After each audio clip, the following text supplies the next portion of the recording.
Lance Armstrong is saying enough is enough and giving up his fight against doping allegations. WVTT's Derek Smith breaks it all down for us. Let's send it over to the Sports Corner.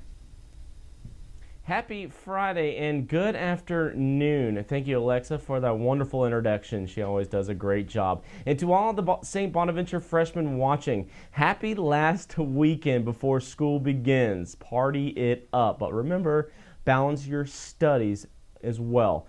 Top of the sports news coming out of the cycling world. Take a look at this. 7-time Tour de France winner Lance Armstrong has decided not to fight the charges from U.S. anti-doping agency that he used performance-enhancing drugs during his career. Armstrong said that there comes a time in a man's life where you say enough is enough. He also said he would no longer address the issue. The decision may clear the way for Armstrong to be stripped of Tour de France titles and a ban from cycling. Well, a football player with a minor league team in central Pennsylvania is making quite a name for himself. Jason Bristol reports there is a reason they call him the House. Check this out. When this team makes a house call, the objective is to smother you. With John Taylor, number 71.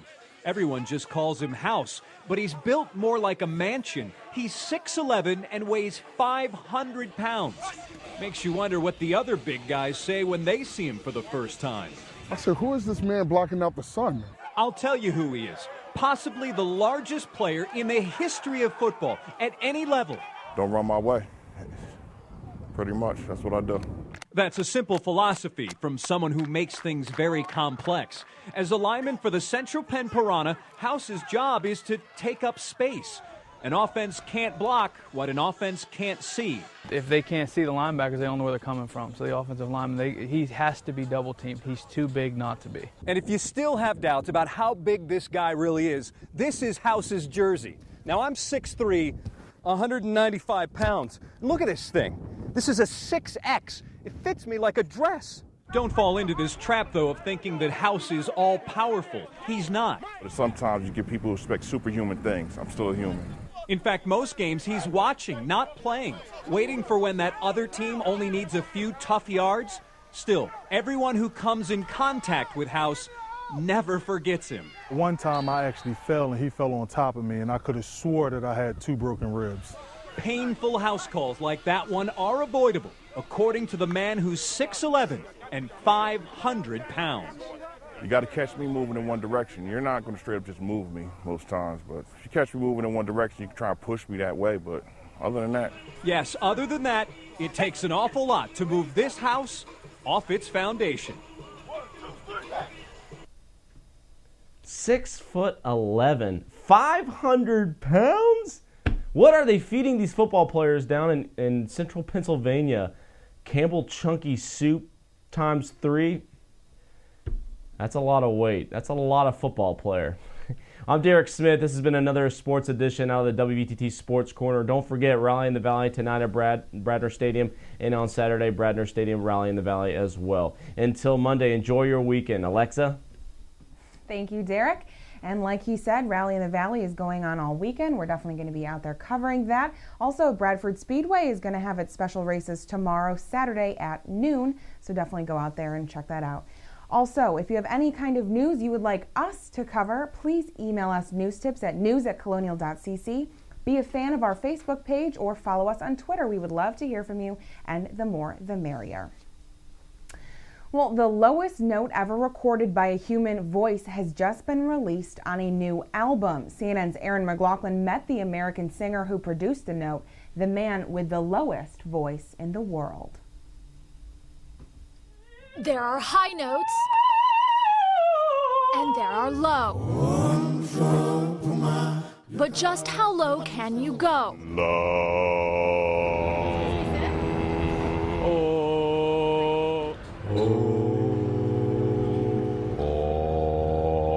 Not bad, but they're no match for this man, who officially has the lowest voice in the world.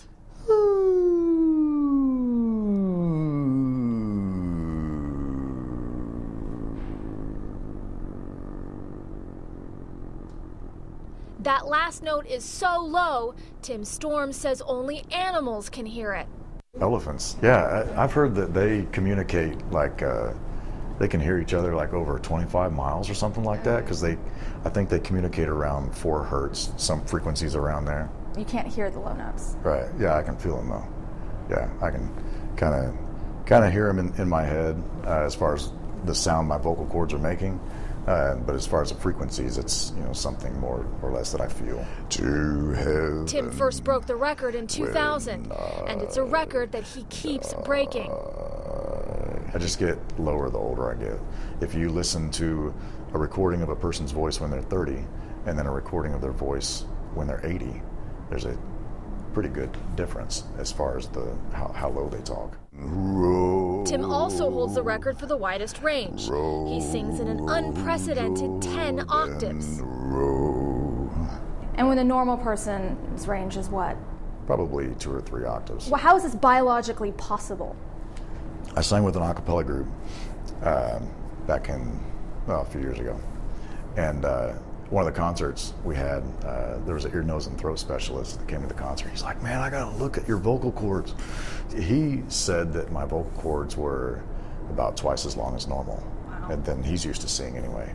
And the arytenoid muscles around my vocal cords they had a lot more movement to them.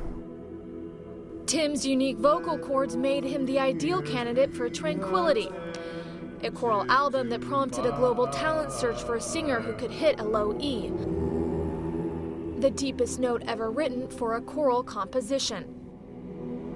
Hitting new lows Tim Storms may be, but his career is about to reach new heights.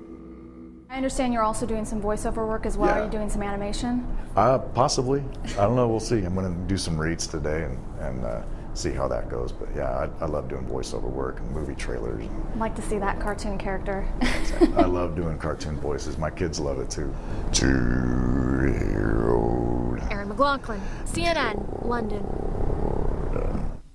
Well, while that package was playing, everyone here in the newsroom was actually seeing how low their voice was, weren't they, Derek? Let's take a look now at our full weather forecast. Tonight will be a low of 59 degrees, and it's going to be a great Saturday, a high of 84. We're going to see mostly sunny skies, a low of 59 degrees. Sunday, we could see some isolated thunderstorms roll on in. We're going to see a high of 80 degrees and a low of 62. Monday, we're going to see clouds in the morning, but then it's going to be all sun all day.